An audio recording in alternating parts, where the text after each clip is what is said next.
Hello and welcome to this week's Out and About. Unfortunately, we live in a time where there is trouble and conflict, particularly within the Indian subcontinent. However, one thing that is evident is that there is a unified need for peace, and that is exactly what today's show is all about. Recently, the Ahmadiyya Muslim community organised their annual Peace Symposium with this year's event titled The Critical Need for Peace. खुदा मेरे पे एहसान तेरा किस तरह शुक्र करूं ऐ मेरे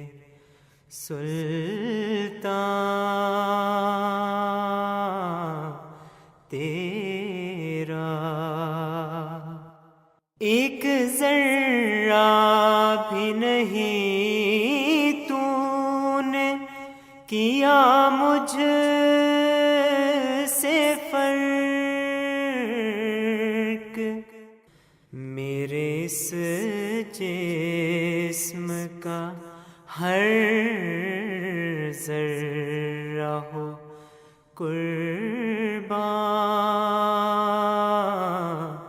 तेरा सर से पाँव तक है इलाही तेरे एहसान मुझ पर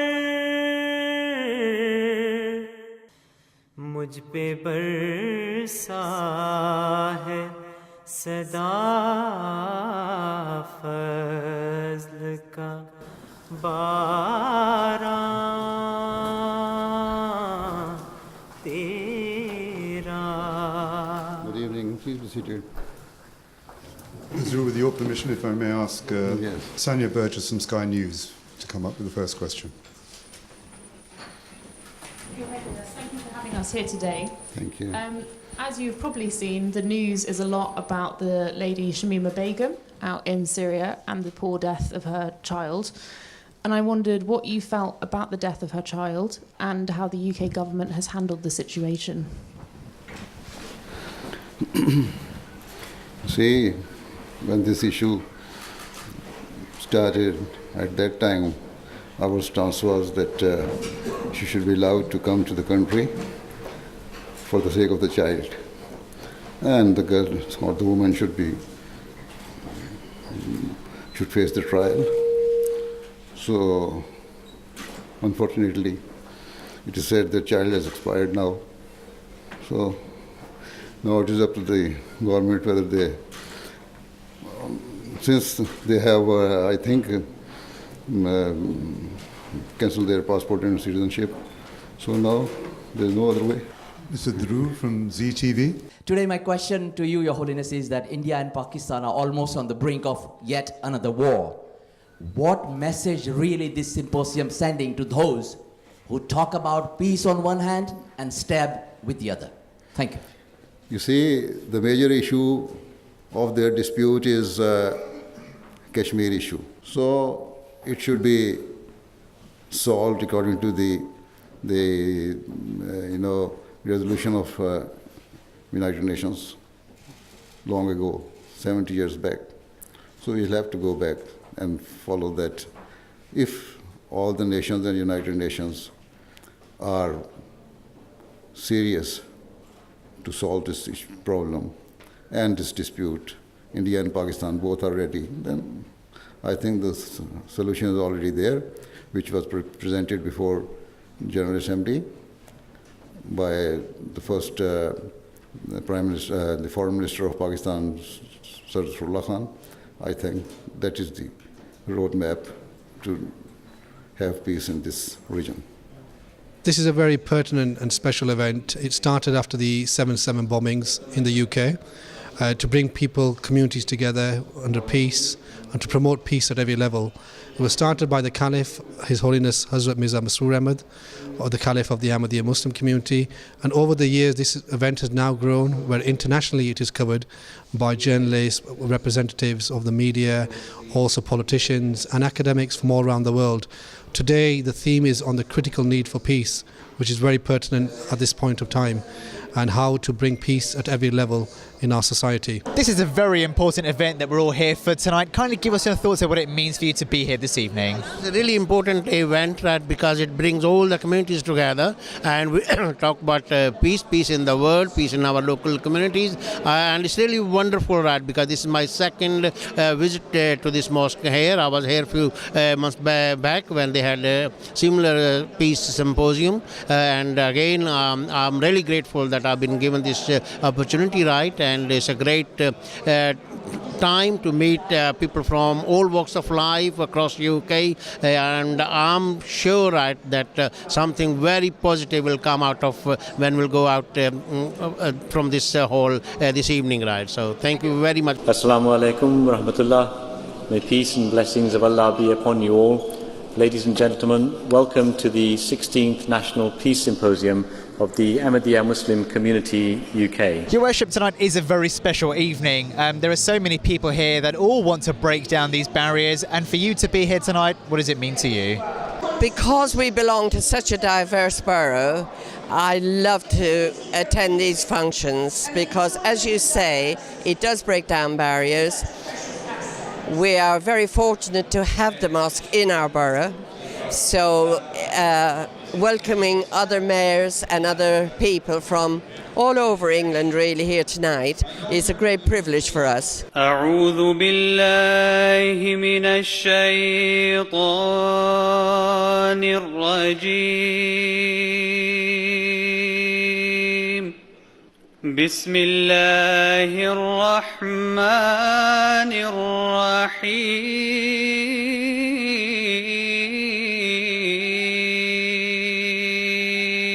Well, this is an incredibly insightful event. We're talking about the absolute critical need for peace. Tell us where the thinking of this event really came from. Well, this comes from our founder, the founder of our movement, Hazrat Mirza Ghulam Ahmad. He basically came to revive the true teaching of Islam. And the real Islam actually means peace and obedience. And that is where the teaching comes from. It was his wish that we should bring all the different faiths together, different communities together, people of faith and not faith, under one umbrella to try and create peace in the society. And that was the motivation, and his then successors, the Khulafas, have been taking this forward.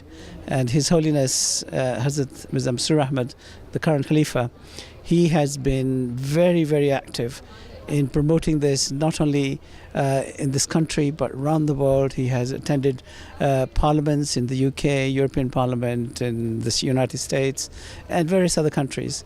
And his main focus is how to achieve peace. Assalamu alaikum wa rahmatullahi wa barakatuhu. May peace and blessings of Allah be upon you all.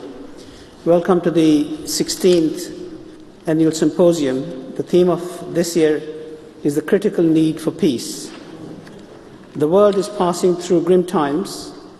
The rise of nationalism, the increased threat of terrorism, and endless injustice towards nations and fellow human beings has resulted in strife and global unrest on a large scale. It is frightening that minor political incidents between nations has the potential to trigger nuclear conflict. It is clear that the world lacks leadership to direct us towards peace and away from conflict. Time and again, the head of the Ahmadiyya Muslim community, His Holiness Hazrat Mirza Masroor Ahmad, may Allah be his helper, has highlighted the need to tackle extremism at its grassroots and to engage communities and nations across the globe, and highlight in no uncertain terms that a concentrated effort is now more than ever required for establishing lasting peace. Archbishop, I know for you, peace is very much at the top of your agenda. For you to be here tonight, this must be a remarkable evening. Indeed, it is, because peace is central. Jesus said, I bring peace, my peace I give you. That is my gift to you. And I think we live in a world which is very divided, very conflicted, and I think it's very important that the different religions, all who have an understanding of peace, contribute that understanding to the wider community, because there's a great need, a great hunger for peace. And so I think that the role and profile of religions in our society is more important than ever. As you quite rightly said, unfortunately, we do live in a society that is currently very divided. However, tonight almost throws it on its head, does it not? We've got people from all different faiths, people from all around the world that all want peace. What does that say?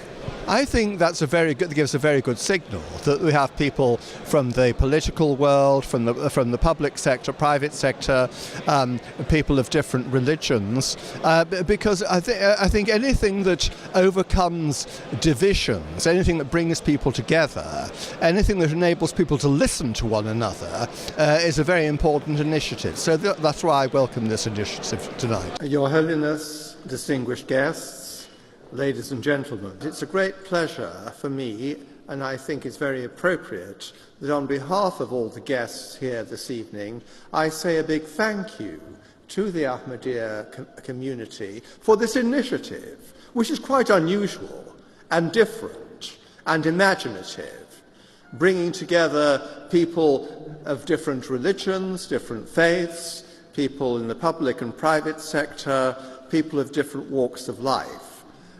To reflect on peace, because peace is an issue for all of us. Time to take a short break, but there's much more still to come from this year's Peace Symposium, so make sure you join us again in a few moments' time.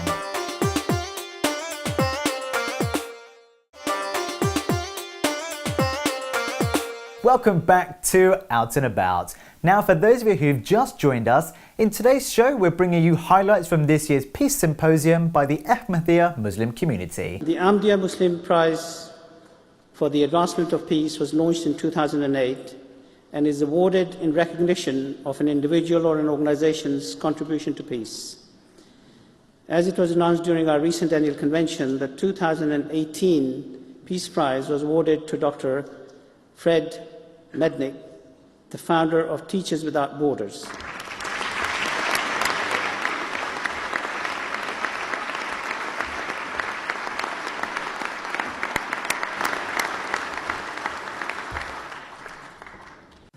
Teachers Without Borders is an international organisation launched in 2000 with a mission to connect teachers to information and each other in order to close the education divide, and based on the premise that teachers are community change agents and key catalysts of global development priorities. The organisation was founded by Dr. Fred Mednick. Teachers Without Borders runs 4 key flagship programs: Emergency Education, Peace Education Initiative, Girls Education, and Certificate of Teaching Mastery. The Emergency Education Program works with teachers on preparedness and planning to avoid crisis or lessen their impacts, education amidst emergencies, and in the reconstruction phase. This program was initiated after the 2008 earthquake in the Sichuan region of China and engaged and supported teachers in Haiti. The program also supports emergency relief, reconstruction and recovery efforts in areas hit by natural disasters, such as the 2010 floods in Pakistan. Peace Education Initiative helps teachers promote peace in their classrooms and communities. Girls' Education Program addresses 4 central themes: access, education in emergencies, public health, and empowerment. The organisation addresses these 4 themes by connecting global educators to NGOs working in the field, offering a free and low-fee course. Educating Girls is in partnership with Johns Hopkins University. The Certificate of Teaching Mastery consists of 5 courses that help teachers improve their professional knowledge, classroom practice, and leadership skills. This program has been developed throughout sub-Saharan Africa as well as Mexico and Peru. Teachers Without Borders programs and resources have been adopted by teachers and communities worldwide, including Bangladesh, Brazil, and Brunei, to name but a few. Today, Teachers Without Borders members represent 171 countries, and its social networks are flourishing globally. And it's just through their works that they have received the Champions of African Education Award in 2010 and the 2018 Luxembourg Peace Prize for Outstanding Peace Education, and now the Ahmadiyya Muslim Peace Prize for Advancement for Peace. I'm now honoured to invite the worldwide head of the Ahmadiyya Muslim community, His Holiness Hazrat Mirza Masroor Ahmad, to deliver the keynote address. Bismillahir Rahmanir Rahim. In the name of Allah, the Gracious, Ever Merciful. All the distinguished guests, Assalamu alaikum wa rahmatullahi wa barakatuhu. Peace and blessing of Allah be upon you all. Each year, the Ahmadiyya Muslim community hosts this Peace Symposium, in which current issues and the overall state of the world are analyzed.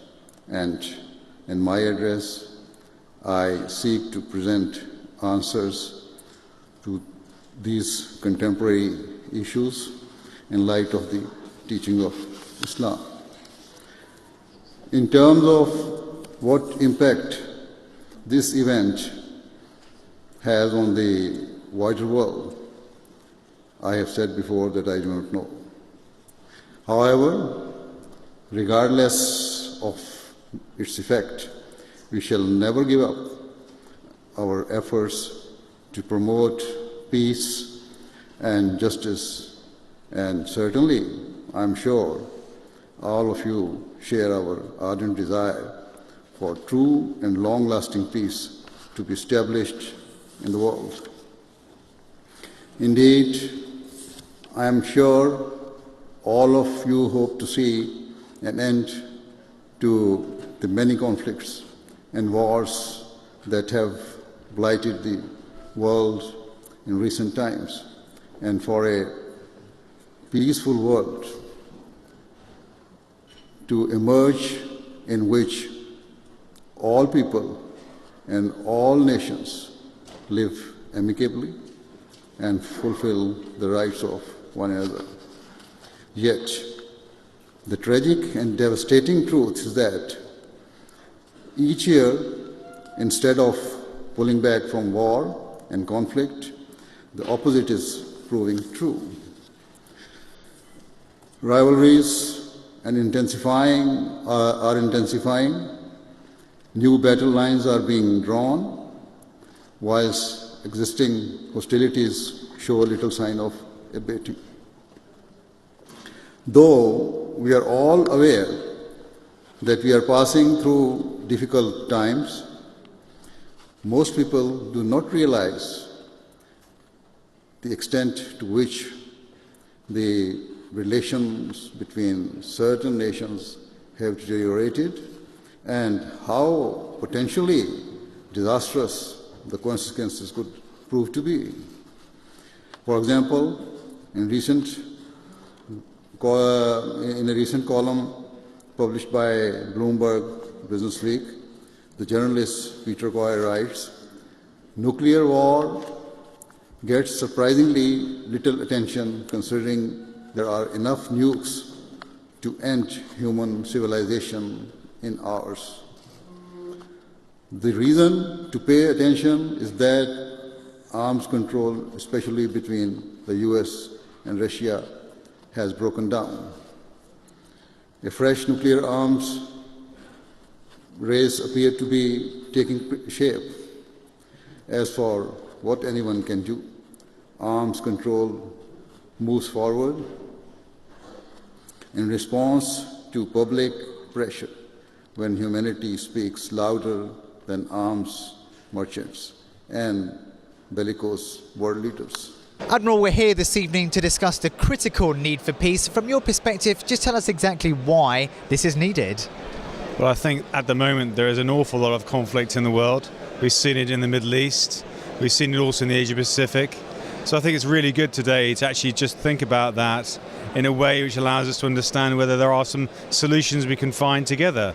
And I think His Holiness's message about trying to bring people together, trying to forge unity, I think it's really important, because I think it's very important at this stage. It is imperative that nations and their leaders do not focus only on their own national interests, but consider what is best for the world at large. In terms of Islam, You may wonder what it can teach us about bringing peace in the world when much of the instability and conflict in recent years has centered around Muslim countries. Yet, the sorry state of those nations is because they have moved far away from the true teachings of Islam. To get an accurate portrayal of Islamic governance and leadership, we should look to the era of the founder of Islam, the Holy Prophet Muhammad, peace and blessing of Allah be upon him. After the Holy Prophet, peace and blessing of Allah be upon him, migrated to the city of Medina, he formed a covenant with the Jewish people, whereby the Muslims and the Jewish citizens were to live together peacefully and with the spirit of mutual sympathy, tolerance, and equity. The covenant proved to be a magnificent charter of human rights and governance, and ensured peace between the different communities living in Medina. According to its terms, all people, regardless of their faith or ethnicity, were bound to respect the rights of one another. Freedom of belief and freedom of conscience were cornerstones of that treaty. Unity underpinned the agreement, whereby if Medina was attacked or threatened, the Muslims and Jews would join forces to defend it together and as one. Further, each community had the right to solve their internal issues according to their respective beliefs and customs. History testifies to the fact that the Holy Prophet of Islam, peace and blessing of Allah be upon him, upheld every aspect of that agreement. Group Captain, whenever we think of the wonderful work that the RAF do, I think the first thing that comes into people's minds is the battle that they're embroiled in. But actually, your number one agenda is, of course, peace. Just tell our viewers a little bit more about this. Yes, absolutely, and I think that's evidenced by my presence here today at the Peace Conference. That the Royal Air Force very much is a force for peace and a force for good throughout the world in a number of roles, and delivering peace where we can. इंसानियत का देखें आप, यहाँ एक गुलदस्ता बना हुआ है और लोग एक दूसरे से मिल रहे हैं, एक दूसरे से ख्यालात प्यार मोहब्बत से शेयर कर रहे हैं. तो हम अपनी हैसियत में जितनी कोशिश हो सकती है वो कर रहे हैं. I pray that we come to see the best in humanity and use each other's strength and skills to build a better world for our children and to cultivate lasting peace in society. Whether we are dealing with economic issues or immigration or any other crisis, we must show tolerance and strive to break down the barriers that divide us. We should utilize all of our energies and faculties to pursue peace by seeking to end every conflict amicably through dialogue and mutual compromise and by fulfilling the rights of one another. May Allah the Almighty enable us to do so. Ameen.